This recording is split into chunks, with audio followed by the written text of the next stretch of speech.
You may be someone who is sitting in the pew that you have sat in every week for years, maybe even for your whole life. And if that is you, then this story is about you. Maybe this is your first time in church in a long time. Well, this story is about you too.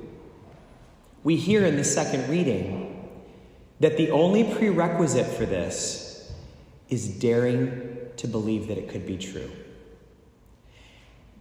No one who trusts in this will be disappointed. You just have to trust in it, and you will be pleasantly surprised by the results. Each year, we take 40 days to prepare for this because it's such a big deal. It takes so much spiritual rearranging to get ourselves at all ready for this. We have to do a lot of interior house cleaning to make ourselves able to host this kind of a thing in our lives. So we have this thing called Lent, 40 days, where we try to get some things in order. This year, we got that list of the key character defects that human beings tend to have. And on that list were a lot of things that a lot of us wrestle with. Most of us have more than one, but the challenge given us was to just ask God, what is the one character defect that I need to wrestle with? What is the one that is most robbing me of peace right now? Or the one that I'm most poised to make progress on this year? Ask God for that one, and then God will guide you. Everybody picked something different. I wound up picking perfectionism, because I have found that lately that's been conspiring to undo me a lot. So I created some practices to try to help draw my attention to when I'm falling into that pattern again. Why do we do that? Is it to try to earn God's love? Are we trying to impress God? Is it because we're not good enough as we are? Is it because we feel unworthy? Or because we think that God is running out of patience with us? God's gotten fed up with everything that we've been dealing with, and God can't take another day of it. Is that what it's about? It's not. That's not why we do it. We do it because of what today says. And what today says is, when Jesus thought about you, he thought, that's someone I would die for. That's someone I would give my life for. That's what we're celebrating today. That we've been loved enough to know that someone would die for you, would die for me. Do you have someone in your life that you would die for? When I ask people that question, if they're parents, often they say it's not hard. They right away know. But even if you're not a parent, is there someone in your life that you would die for? Well, for him, that person is you, and it's me. There's nothing we need to do to earn that. That's a decision that was already made. You know that's true because we're not celebrating something that God's promising could happen someday. It's already happened. All we need to do is accept it. I got a letter from a credit card company recently. It was advertising mail, and when I opened it, it said, "Congratulations, you've been pre-approved." And I've seen that line over the years. But this time it struck me, oh my gosh, that's really what Easter's about. You've been pre-approved. That's what it means.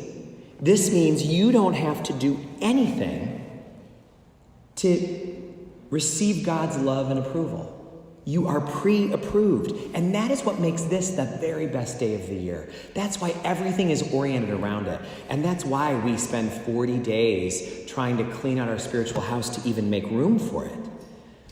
Any energy that you have spent wondering if God doesn't love you or accept you, Any energy you've spent saying, I'm not good enough for God, you can stop now.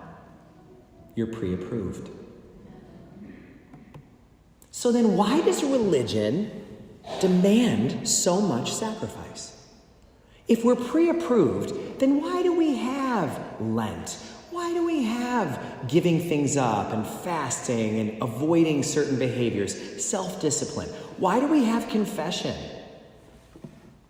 If we're pre-approved, why do we have to work so hard to be worthy? Here's why.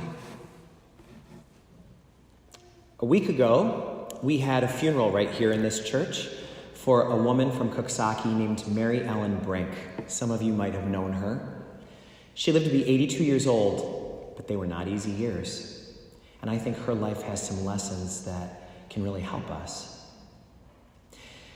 You see, about 41 years ago actually, she went through a brutal divorce, and it was particularly painful. And it left her with 2 daughters and no support. And then later that same year, she wound up getting cancer. And the cancer wound up attacking her face. And she had to have a very difficult surgery that involved leaving a scar that was like a rope-like braided scar that went across her forehead, down the side of her nose, and out the other cheek, completely disfiguring her whole face right in the prime of her life.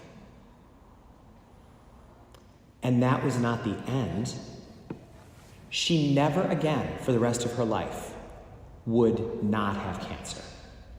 The cancer moved from organ to organ to organ her whole life. In fact, she never went without a cancer except for breast cancer. That's the only cancer that people can get that she didn't get.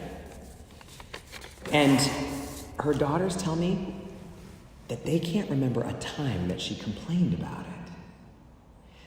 That was just not in her.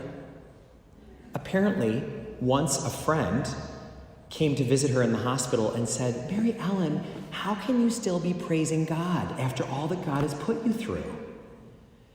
And she, from her hospital bed, just raised her hand and sternly said, enough. Now listen, if all this weren't enough, a couple of years ago, guess who moved 3 doors down the hall in her senior citizen complex? The ex-husband. Can you believe it? You can imagine how guarded she was. The very person who had caused all that pain and didn't come back when she went through all the struggles. Well, she recognized that he was lonely and that he was dealing with brokenness. And so after a while, she started to talk to him again. And then she started spending a little bit of time with him every day. And people couldn't believe it. They said, what are you doing? How could you let him in? What are you thinking? And she said, that baggage is heavy to carry, and I've been carrying it for a long time.